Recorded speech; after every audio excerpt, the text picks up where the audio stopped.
They can't get into bed with the Islamists, who are marginal at the moment anyway. The Berbers up in the mountains don't really have a cohesive political dialogue with anybody. This is what they've got to work with. The British and the French helped draft this constitution, which will be put to some sort of gathering of the NTC and all the tribal leaders in about a month's time. The people at the very top do seem to mean what they say when they want a genuine transition to democracy.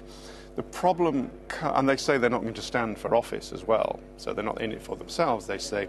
The problem will come down the line when you'll have a certain tribe from a certain area which did very well out of the Gaddafi years, and which says, well, hang on, we're in an oil-rich area, why are you cutting us out of this process? I mean, basically, you're going to have to use the Libyan money to parcel it out, to spread the sunshine around.